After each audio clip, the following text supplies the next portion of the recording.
Cerita mempersembahkan Sabda Pandita Ratu.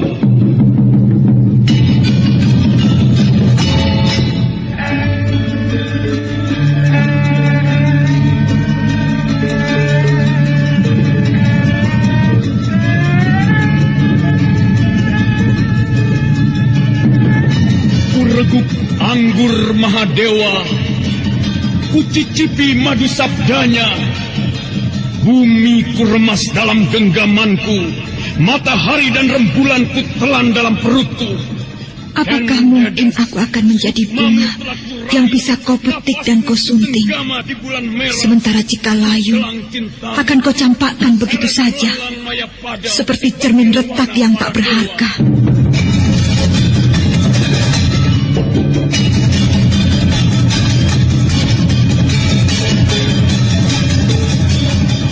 Sabda Pandita Ratu, sebuah kisah penuh dilema, tragedi cinta anak manusia, perebutan tahta, mabuk harta dan duniawi, serta silaunya kehormatan, di mana keangkara murkaan merajalela karena dendam yang membara.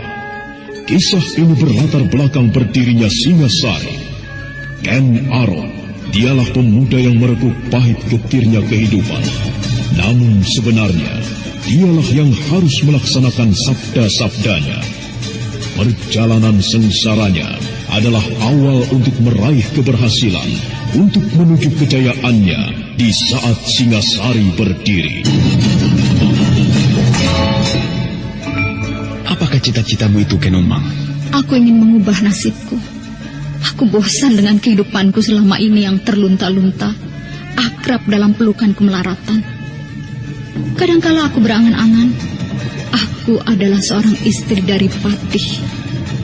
Bahkan lebih gila lagi, aku berangan-angan, andai kata aku adalah seorang permaisuri, maka akan terhapus semua masa silamku, terhapus lenyap, tidak bersisa semua kenangan buruk yang kumiliki.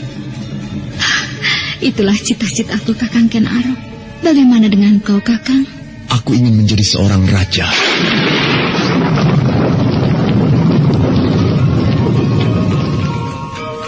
Sabda Pandita Ratu.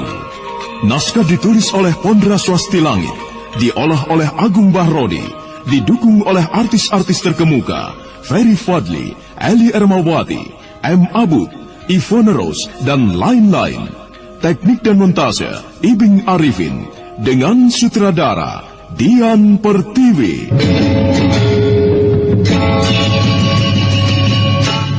Sabda Pandita Ratu kali ini mengetengahkan episode ke-10 dengan judul Gerhana di Medan Laga. Para pemain, Kiki Ashar dan Enis sebagai penduduk, Ferry Fadli sebagai Kamasuara, Chris Burston sebagai Rudro Bondo, Apu Burhan sebagai Rangga Lampitan, Edi Dosa sebagai Kebo Ijo, M. Abud sebagai Ken Arok, dan Asti Suhastra, pengangkar cerita.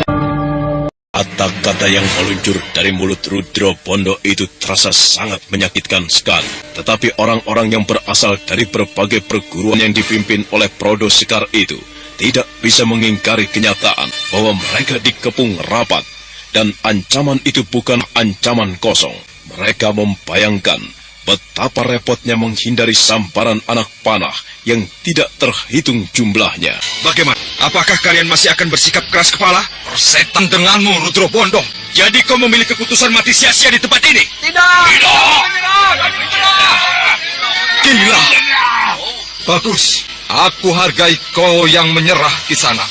Menepilah, supaya kau tidak menjadi sasaran anak panah yang akan melesat bagai hujan. Pengecut! Kalian yang menyerah, menepilah. Sementara yang merasa dirinya lelaki jantan, biarlah mencoba melawan. Berdebah! Pengecut kau, Rudro Bondo! Lawanlah aku sebagai layaknya lelaki jantan. Kalau kau berani, Kau akan mendapatkan. Kalau itu yang kau inginkan, Panjiano. Sejak dulu, aku memang sudah ingin mencoba kemampuanmu. Tidak ada peran tanding di sini. Kau tidak perlu melayaninya dalam peran tanding, Rudro Bondo. Nasib mereka sudah jelas. Jika mereka tidak mau menyerah, maka hujan anak panah akan mengguyur mereka. Perkembangan yang terjadi sama sekali tidak diduga-duga oleh Senopati Prodo Sekar ataupun oleh Senopati Panji Anom. Bukan lumbung-lumbung penyimpanan bahan makanan itu yang berhasil mereka hancurkan, tetapi justru merekalah yang terkepung dan akan menghadapi kenyataan yang paling pahit. Hanya tinggal 3 orang yang masih mencoba mempertahankan diri. Mereka adalah Prodo Sekar, Panji Anom, dan Bajul Barat. Namun jelas terbayang keraguan yang sangat di wajah Bajul Barat menyaksikan teman-temannya menyerah sebelum menitikan darah. Nah, itulah kenyataan yang akan kau hadapi, Prodo Sekar. Lihat sebaik-baiknya, kini hanya tinggal kalian bertiga. Lebih baik mati daripada aku harus menyerah. Bagus, itu benar-benar sebuah sikap lelaki jantan. Tetapi kejantanan toh bisa aku artikan bukan sikap yang membuta karena tidak melihat kenyataan. Sikap membuta bisa kuartikan sebagai sebuah kebodohan. Bagaimana? Tidak maukah kalian menyerah?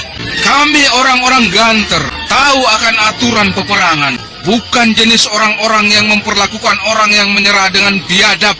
Nah, pertimbangkan sebaik-baiknya. Aku menyerah.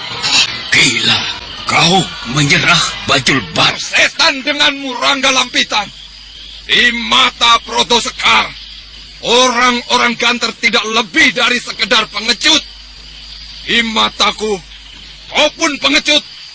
Beraninya hanya mengeroyok. Oh, kau menghendaki perang tanding? Tidak perlu. Kau tidak akan berani melakukannya. Kau dan semua orang Ganter adalah pengecut. Ayo orang-orang Ganter yang pengecut, lepaskan anak panahmu. Inilah aku, Prodo Sekar, senopati dari Kediri yang tidak akan takut mati. Lakukanlah orang-orang Ganter. Kakang Rangga Lampitan, apakah kau akan membiarkan orang itu berteriak-teriak menilai sikap kesatria? Kau hadapi Panji Anom. Biarlah aku menghadapi Prodo Sekar itu. Bagus, aku suka cara itu. Untuk apa kau harus bersusah payah, Rangga Lampitan? Kau bisa memerintahkan semua orang pengecut yang mengepung itu untuk mengeroyok kami. Aku memerintahkan seperti yang kau katakan itu. Tetapi aku memilih cara yang lain. Perang tanding. Bagus. Itu lebih menarik. Tetapi bagaimana dengan hasilnya? Bagaimana kalau kami berdua yang menang? Kalian boleh kembali ke Kediri. Dan prajuritku tidak akan ada yang menghalangi. Sayang sekali. Hal itu tidak perlu. Di antara kita harus ada yang mati. Jika kami yang menang, kami tidak akan kembali ke Kediri dengan belas kasihan itu. Sebuah cara yang merendahkan derajat kami. Bagus, Panji Anom. Aku sependapat denganmu. Api berkobar membakar lumbung dan gudang. Ditambah terangnya obor yang semakin merapat mengepung dan tidak terhitung jumlahnya. Kepungan yang sangat rapat dan memang mustahil bagi Prodo Sekar dan Panji Anom untuk melarikan diri. Semua yang berada di tempat itu pada akhirnya telah bersiap-siap untuk menyaksikan sebuah tontonan yang sangat menarik. Sebuah perang tanding. Maka 2 pasang pelaga itu telah siap mengadu nyawa. Kau akan menyesali keputusanmu ini ke ujung tulang sumsummu, Ki Rangga Lampitan. Jangan persoalkan itu. Jangan menyesal jika kau harus mati di tanganku. Jika kau bisa melakukannya, itu bagus. Bagaimana denganmu, Panji Anom? Aku telah siap, Prodo Sekar. Siap pula untuk mati. Kita berdua akan mengalahkan mereka. Kita akan membunuh mereka. Karena yang terjadi adalah sebuah perang tanding. Kecuali jika para prajurit itu bersikap pengecut dengan melibatkan diri ketika melihat pimpinannya dalam bahaya. Jangan khawatir. Aku jamin prajuritku tidak akan melakukan hal itu. Kalau begitu tunggu apa lagi?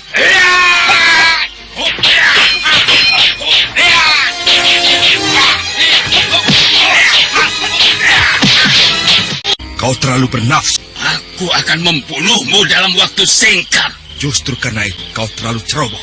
Banyak sekali peluang yang bisa kupergunakan jika aku mau. Persetan denganmu. Tidak akan menang, Bondo pengkhianat. Kaulah yang akan kabar mati di tempat ini menjadi bangkai busuk. Awas, aku akan menyerang.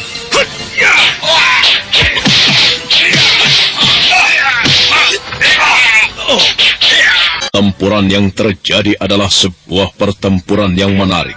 Panji Anom mampu bergerak dengan gesit, terus mencecar dan mengitari kemanapun Rudro Pondo bergerak dan melenting.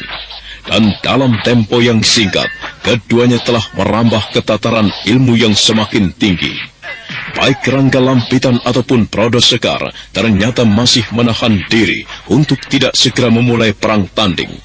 Mereka menyaksikan apa yang terjadi atas Rudro Pondo, si Lintang Panjer Sore, yang melayani Panji Anom dengan sebaik-baiknya. Kawanmu ternyata tidak mengecewakan, Prodo Sekar.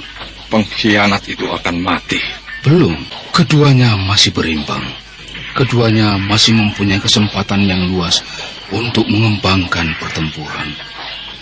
Lihat, meski Panji Anom bergerak bagaikan 1000 burung beranjang, tetapi Rudro Pondo masih mampu melayani bagaikan tangguhnya seekor banteng atau kukunya batu karang. Batu karang itu akan hancur berantakan. Bagaimana? Apakah kau merasa akan bisa mengalahkan Panji Anom itu jika mendapat kesempatan? Kau tidak dengar kata-kataku. Aku dengar. Bagaimana? Jika kau benar-benar mendapat kesempatan perang tanding melawan Panji Anom itu, apakah kau mampu mengalahkannya? Entahlah. Aku mengenalmu cukup baik, Bajul Barat. Kau bukan lawan yang sepadan bagi Panji Anom. Nah, lihat apa yang dilakukannya itu. Matilah kau!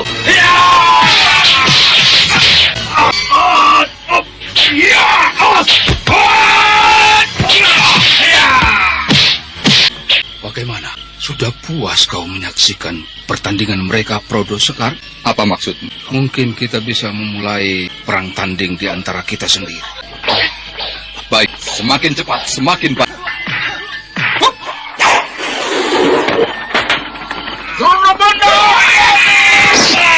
Apa yang terjadi benar-benar tidak terduga oleh siapapun dan berlangsung dengan sangat singkat. Dari arah yang tidak diketahui, tiba-tiba melesat 2 buah pisau menghajar dada Panji Anom menggapai jantungnya.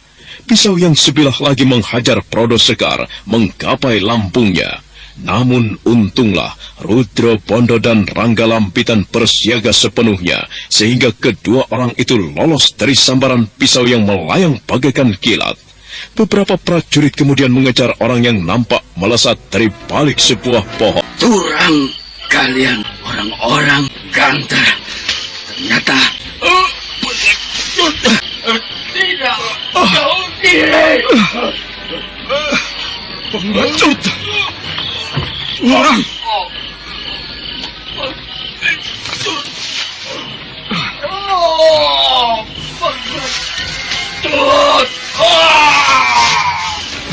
Kalian menang, tetapi dengan cara yang licik. Licik dan tidak tahu diri. Perbuatan berzina. Bukan kami yang melakukan. Bukan kami yang melakukan. Pengecut! Bohong! Perhatikan gagang pisau yang menancap di lambungmu. Jika kau mengenalnya, pisau itu adalah milik Aryo Rangsang. Debah! Debah!